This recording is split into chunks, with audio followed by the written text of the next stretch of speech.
Selamat siang Bapak John. Ya, selamat siang. Saya mau tanya, kira-kira bagaimana perkembangan penerapan SK 134 tentang tim terpadu penyelesaian tanah HGU Nanggahale? Oke, ya. Jadi gini ya. Jadi sebelumnya itu kan ada SK 444 hukum tahun 2016 tentang tim identifikasi dan inventarisasi kelompok masyarakat tanah air yang berada di dalam tanah ex HGU Nanggahale. Lalu tim ini tidak pernah berjalan, tidak pernah diaplikasikan oleh Pemda dan kemudian meninggalkan konflik yang berkepanjangan ya. Pada masa kepemimpinan Pak Ansarera. Kemudian pada saat penggantian bupati, pada saat Pak Robi Idong kemudian menjadi Bupati Sika, beliau kemudian menerbitkan satu SK baru, yaitu SK itu diterbitkan tanggal 6 April 2021 ya, tentang tim terpadu penyelesaian tanah ex hak guna usaha Nanggahale tahun 2021 ya. Nah, SK ini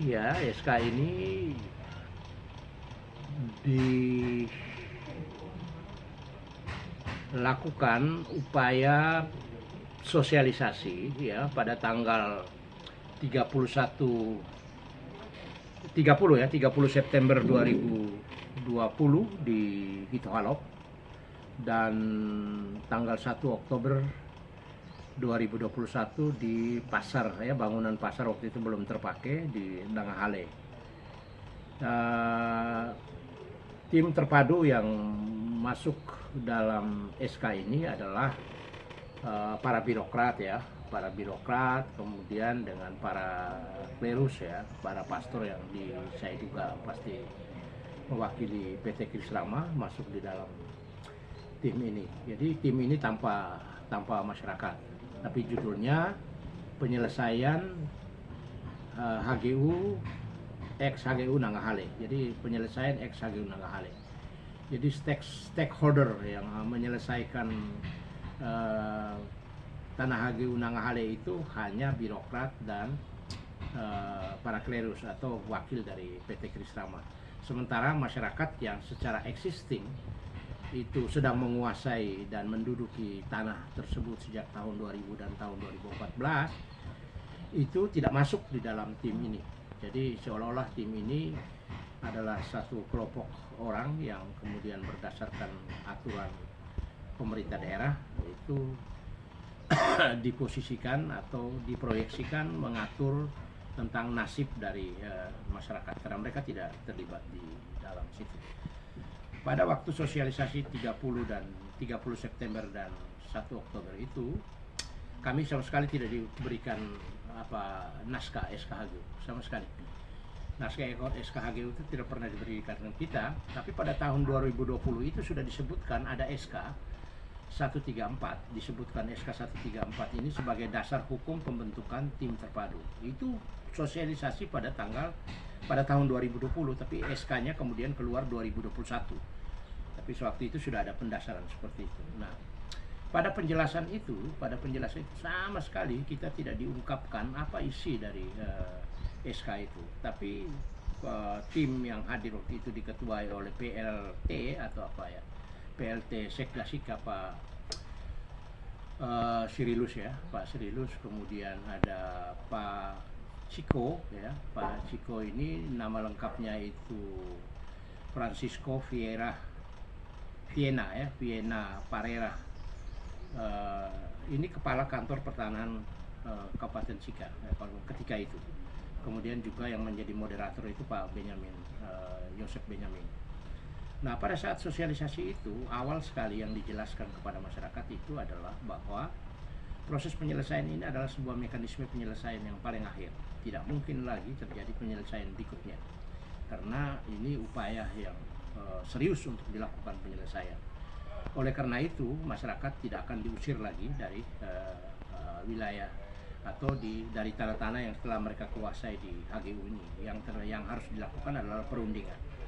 Kemudian yang kedua adalah bahwa penyelesaian ini bukan merupakan komoditas politik, tapi ini betul-betul aktivitas sosial, aktivitas hukum yang akan memfasilitasi kepentingan bersama agar konflik ini selesai. Itu kira-kira penjelasan. Kemudian masyarakat waktu itu sempat tanya, kenapa kami tidak masuk di dalam anggota tim terpadu? Ini disebut tim terpadu, tapi yang ada itu hanya birokrat dan para krelus atau wakil dari PT Krisrama. Lalu dijawab oleh Pak Ciko waktu itu, dia menjelaskan mengapa masyarakat tidak masuk ke dalam itu, karena kami beranggapan masyarakat adalah satu stakeholder yang akan menjadi sumber informasi sekaligus menjadi pihak dalam perundingan bersama dengan tim terpadu. Ya, oke. Kalau kemudian masyarakat ya entah paham entah tidak itu, tapi kemudian mereka setelah diklarifikasi seperti itu terkesan mereka paham dan menerima. Oke. Yang berikutnya adalah Pak Ciko waktu itu secara terang-terangan juga menjelaskan tentang tahapan ya. Tahapan penyelesaian permasalahan ini sebagai berikut. Pertama adalah akan dilakukan pemetaan existing. Ya, jadi marga diminta untuk bisa hadir pada pelaksanaan peta existing yang akan dilakukan oleh Badan Pertanahan Kantor Pertanahan Kabupaten Sika. Tahap kedua adalah peta existing ini, hasil dari pemetaan itu kemudian akan disosialisasikan kepada masyarakat. Ya, disosialisasikan kepada masyarakat dan segenap anggota tim terpadu untuk kemudian disepakati sebagai alat yang akan dipakai atau alat pandu untuk dipakai dalam perundingan. Tahap kedua ya. Tahap ketiga adalah perundingan. Jadi setelah peta itu disepakat, kemudian nanti dilaksanakan perundingan dengan berdasarkan peta existing itu. Tidak akan dilihat di mana letak penguasaan warga, di mana letak proyeksi yang akan mau dikembangkan oleh PT Krisrama dan seterusnya berdasarkan peta itu. Itu tahap ketiga perundingan. Tahap kedua. Kemudian masuk ke tahap perundingan. Tahap perundingan itu ya kita akan bicara tentang 4 blok ya. 4 blok. Jadi di mana sebenarnya letak HGU ya, di mana letak HGU dan berapa luasnya, di mana letak penguasaan masyarakat adat dengan berdasarkan peta existing itu dan berapa luasnya, kemudian di mana letak area atau blok konservasi, blok perlindungan situs berapa luasnya, kemudian juga di mana letak sarana prasarana publik pelayanan warga ya yang disebut sebagai tanah cadangan negara untuk kepentingan itu letaknya di mana. Nah, jadi ada 4 blok yang harus dirundingkan. Perundingan itu tata letak dan luas. Berapa luas yang dibutuhkan, berapa luas yang dibutuhkan dan letaknya di mana. Itu tahapan perundingan. Tahap ketiga. Tahap keempat adalah melakukan semacam penegasan terhadap hasil perundingan itu berupa SK Bupati ini. Setelah SK Bupati tentang hasil perundingan atau hasil kesepakatan itu kemudian dipublikasikan ke kalayakan rame untuk diketahui bahwa telah terjadi kesepakatan, telah terjadi konsensus antara PT Krisrama, Pemda dan masyarakat yang hasilnya adalah yang dipublikasikan itu. Itu tahap keempat. Nah, tahap kelima adalah bagaimana para pihak ini kemudian bersepakat untuk mengirim wakilnya masing-masing agar membawa hasil perundingan yang sudah di SK-kan itu dan sudah dipublikasikan di tingkat lokal ke ATR BPN untuk ditindaklanjuti berdasarkan ketentuan peraturan perundang-undangan. Jadi seluruh proses 5 tahapan ini sebenarnya menjamin demokrasi secara substansi maupun secara prosedural, ya. Jadi secara prosedural itu ada tahapan-tahapan yang kemudian melibatkan warga masyarakat, dan secara substansi itu adalah seluruh keterlibatan itu membuahkan hasil. Jadi ada substansi yang disepakati. Kemudian hasil dari substansi ini dibawa ke ATR BPN sebagai sebuah kesepakatan bersama untuk ditindaklanjuti. Namun kelima tahap ini dalam pelaksanaannya tidak dilakukan, tidak diselenggarakan sama sekali. Jadi sosialisasi yang terjadi pada tanggal 30 September 2020 dan 1 Oktober 2020 itu tidak pernah dilaksanakan. Yang dilaksanakan itu hanya satu. Pertama, tahapan adalah pembuatan peta existing. Pembuatan peta existing itu terjadi mulai dari tanggal 9 Oktober sampai dengan tanggal 13 Oktober 2020. Hadir masyarakat waktu itu. Masyarakat hadir pada tahapan itu dan kemudian memberikan informasi, dan mereka bersama-sama di lapangan melakukan survei dengan menggunakan drone. Itu milik dari kantor pertanahan, dan mereka melakukan itu, dan saya kira sukses, berhasil. Waktu itu kalau tidak salah kami membuat posko di depan rumahnya Justina untuk melakukan pantauan terhadap pelaksanaan pemetaan existing.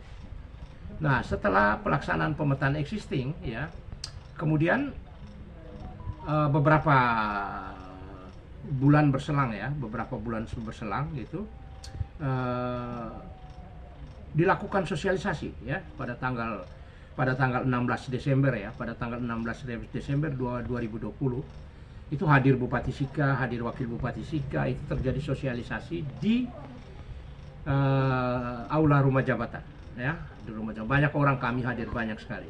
Dan pada saat sosialisasi itu tidak terjadi sosialisasi. Karena apa? Karena peta yang harus disiapkan oleh kantor pertanahan itu tidak tersedia. Bupati marah sekali waktu itu, dan kemudian sosialisasi tidak terjadi. Yang terjadi adalah diskusi-diskusi hal lain, soal eksistensi masyarakat adat lah dan lain-lain yang kemudian tidak berkaitan dengan peta itu.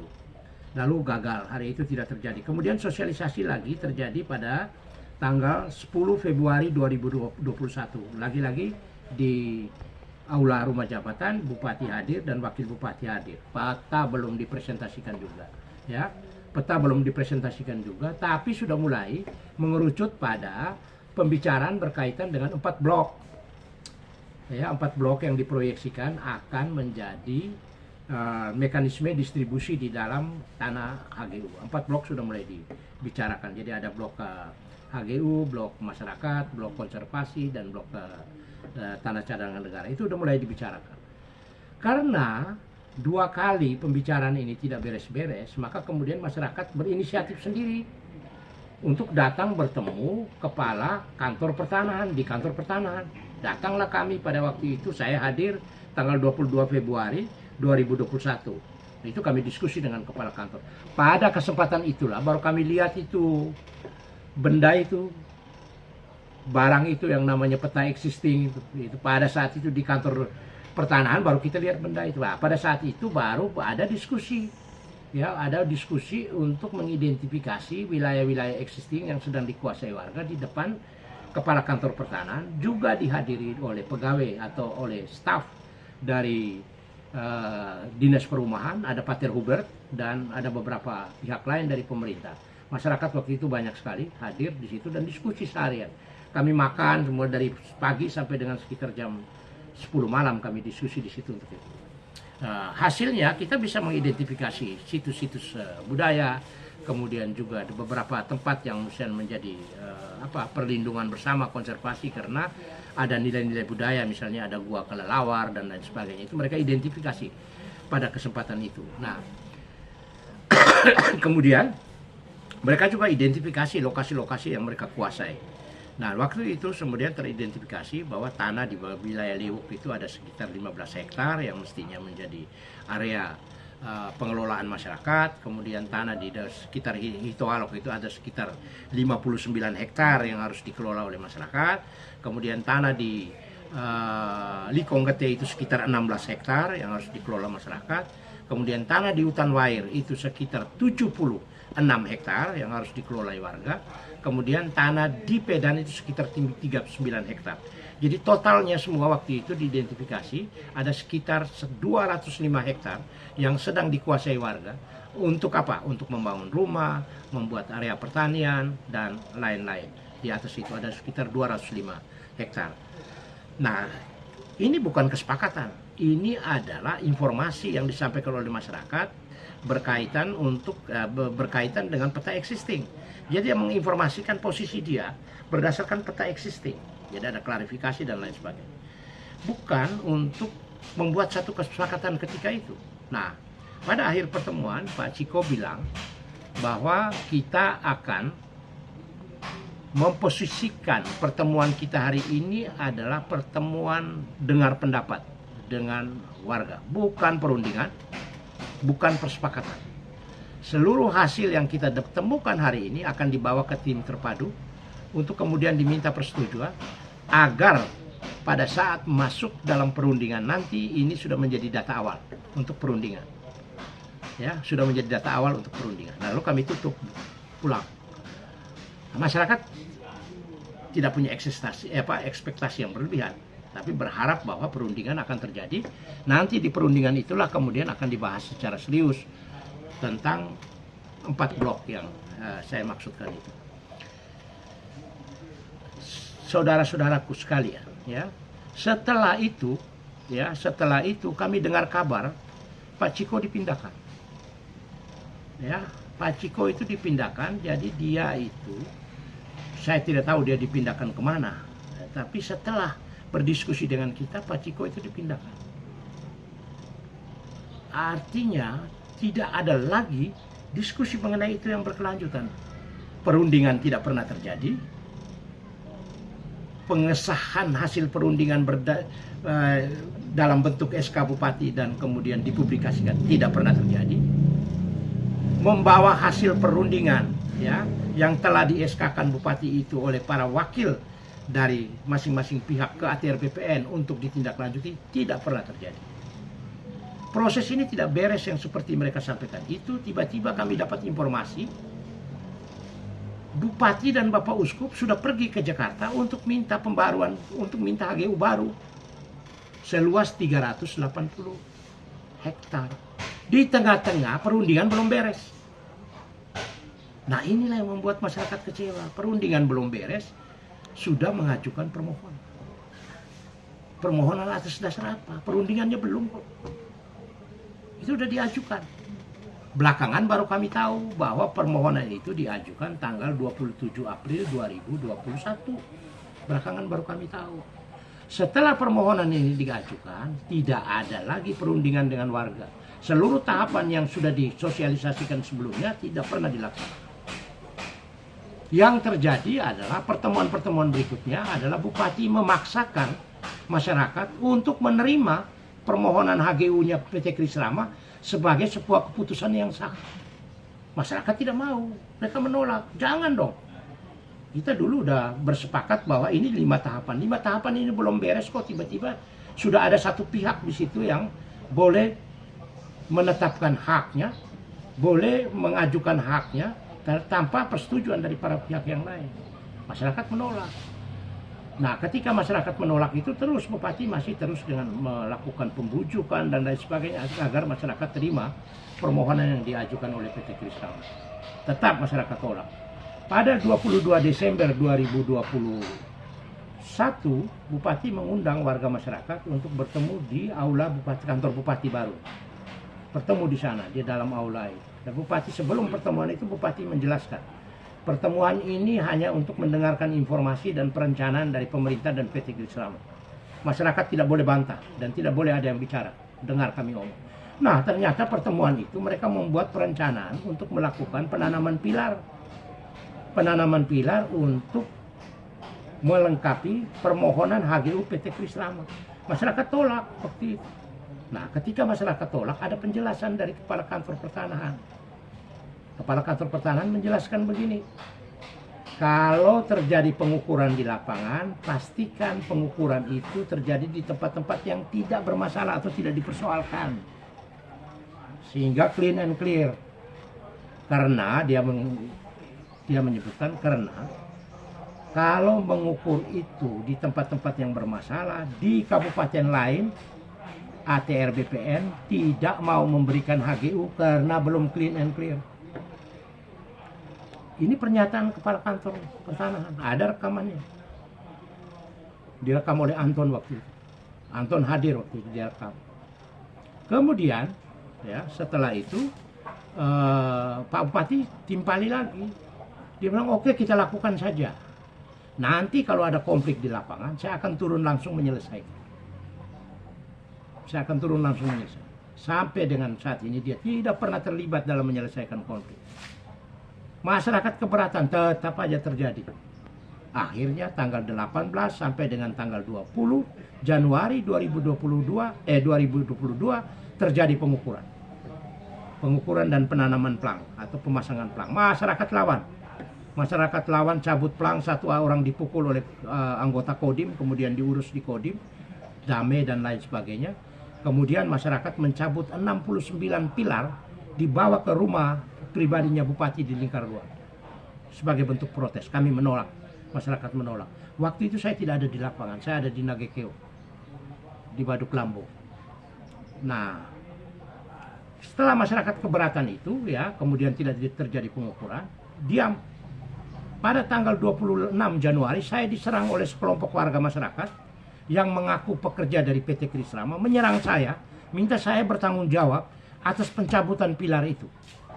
Dan minta saya tanam kembali. Kalau tidak, mereka akan datang dengan jumlah yang lebih besar untuk menyerang di rumah saya. Jadi ini sudah sampai dengan kekerasan, bukan hanya, sudah sampai dengan saya diancam. Itu terjadi gitu loh, diancam. Nah, kemudian diam. Kami juga, mereka lapor polisi, saya juga lapor polisi, tapi polisi tidak urus sampai hari ini. Ya, polisi tidak urus sampai, terus diam. Tidak ada soal, masyarakat kemudian beraktivitas seperti biasa. Kita berharap bahwa ada Bupati bisa turun, datang dan menyelesaikan, karena sebelumnya ada keberatan warga. Tidak pernah terjadi penyelesaian dilakukan oleh Bupati. Tidak pernah turun Bupati untuk menyelesaikan itu. Terus pada tanggal 4, 5, dan 8 November terjadi pengukuran ulang. Terjadi pengukuran lagi dengan pengawalan lebih ketat. Polisi, Pol PP, tentara pengawal. Masyarakat tidak bisa masuk dan mengakses, tidak bisa membatalkan itu. Pengukuran dan penanaman pilar terjadi. Ya, pengukuran dan penanaman pilar terjadi.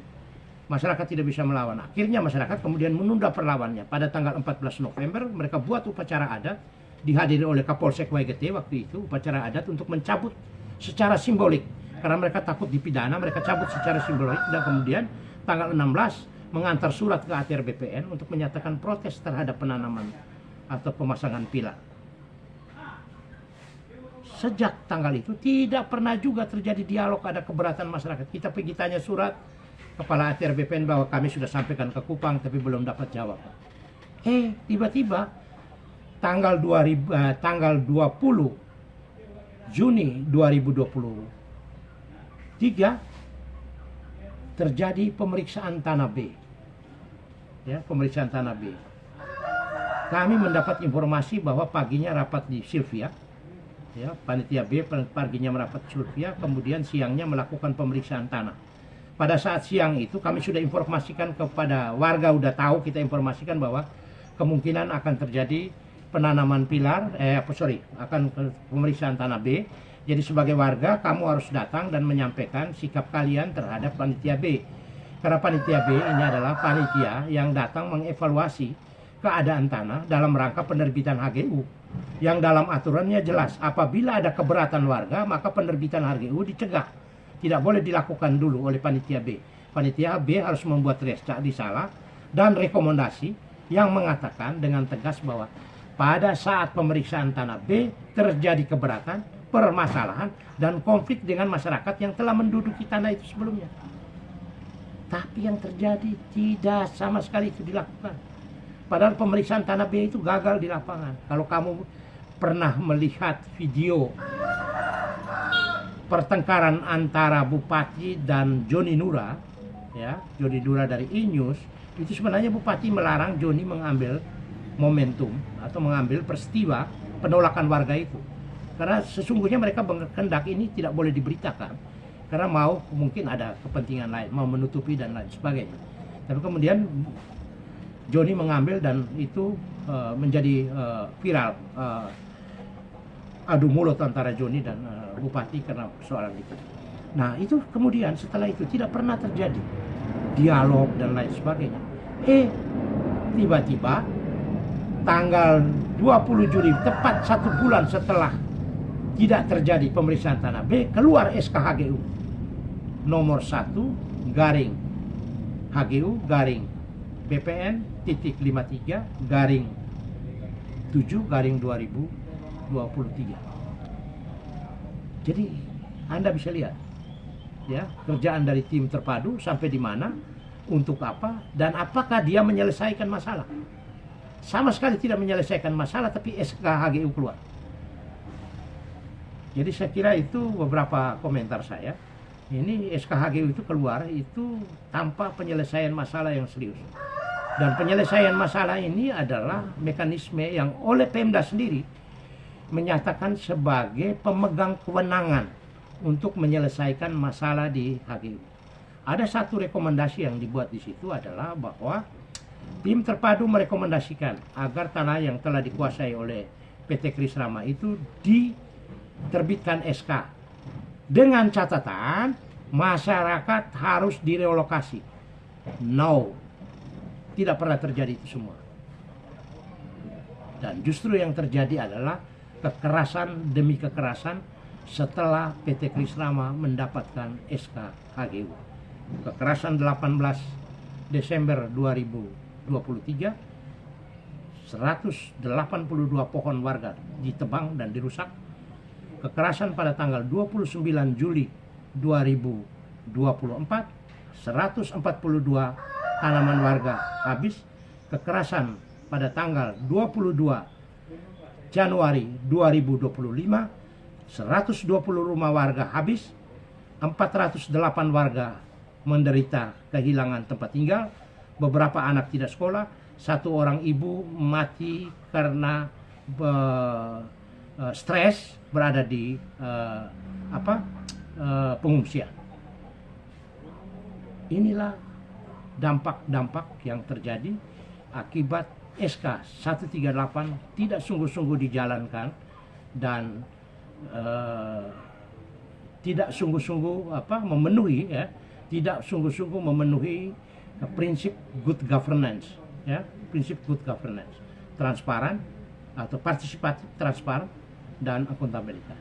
Jadi saya kira itu pendapat saya tentang SK 134. Terima kasih. Terima kasih, Bapak. Good.